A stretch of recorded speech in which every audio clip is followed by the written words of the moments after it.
Nazdar borci, moje meno je Markus a dnes vás naučím, ako letať simulátor s myškou a s klávesnicou. Predvedieme si to na B17G. Neodporúčam letať tento mód pre ľudí, ktorí len prednedávno začali hrať túto hru, pretože na takéto letanie potrebujete už nejaké tie skúsenosti. A čo sa týka k bombardérom, tak s plno naloženým mierom nikdy nezletnete z letiska, preto treba pred vzletnutím znížiť váhu púm.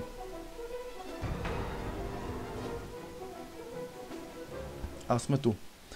Keď sa prvýkrát dostanete do tohto modu, tak si všimnete, že myška sa bude chovať ako joystick. Vlastne keď pôjdete s myškou hore, tak chvostové klapky budú smerovať dole a tým pádom letadlo bude klesať. A naopak, myška dole, klapky budú smerovať hore a tým pádom letadlo bude stúpať. A ukážem vám, ako si to zjednodušiť. Skočíme si do ovládania, základný, úplné ovládanie letovnú. Tam si vyhľadáte zložku režim joystick ako myš. Máte tam prednastavené štandardný, to si zmeníte na zjednodušený. Takto. Dáme OK a uvidíme, čo sa stane. Dám hore myšku a teraz klapky budú smerovať hore a tým pádom bude letadlo stúpať. A naopak, myška dole, klapky budú smerovať dole a letadlo bude klesať.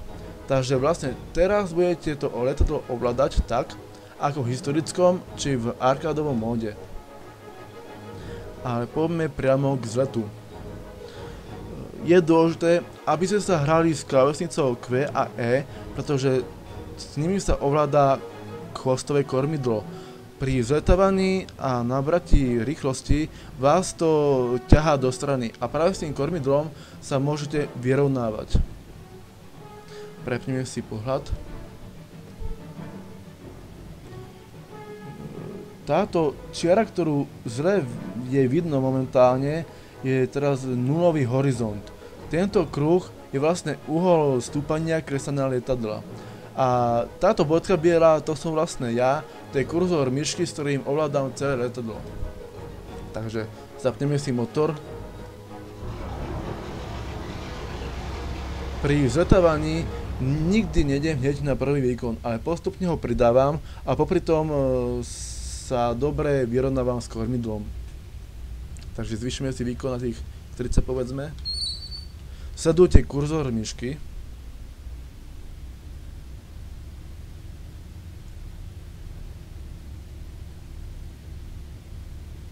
Zvýšim výkon.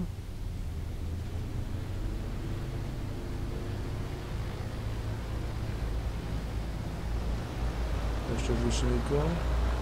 A už ma to stáča doľava a teraz ťukám do Ečka, vlastne upravujem si trasu pomocou kormidla. Plný výkon a stále sa hrám s kormidlom.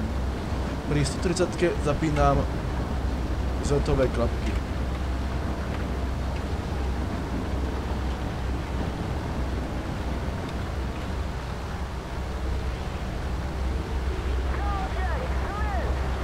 A som vo vzduchu. Zaťahujem podvozok aj klapky. Takže vlastne tú ľahšiu časť vzletávania máme za sebou. Ešte vám ukážem, ako sa pristáva, čo je o mnoho ťažšie. Pred pristávaním je dobré vždy mať nejakú tú rezervu od letiska, aby ste mali dosť času sa vyrovnávať, vlastne, aby ste šli rovno z letiska. Najideálnejšia rýchlosť pristávania je tých 180 až 250 v závislosti od letadla. Vyhodím pumy, nepotrebujem ich teraz, aby si bolo ľahšie. Takže pomaly klesám, uberám rýchlosť, vyrovnávam sa, vyťahujem podvozok.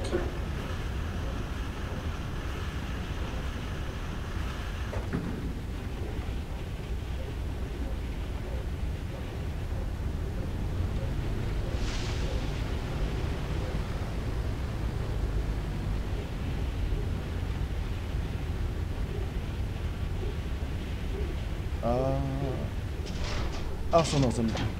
Tak. Brzdím. Myšku dávam hore, aby mi zadok tlačil na zem. A tým efektívnejšie brzdím.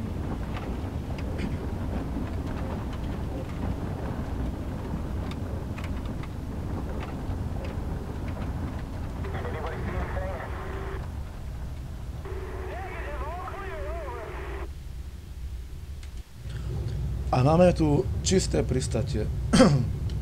Dúfam, že ste sa niečo naučili. Dúfam, že sa aj stretneme niekedy v simulátore. Tak a teraz momentálne sa budeme s vami lúčiť. Pri mikrofóne bol Markus a želám vám lovzdar.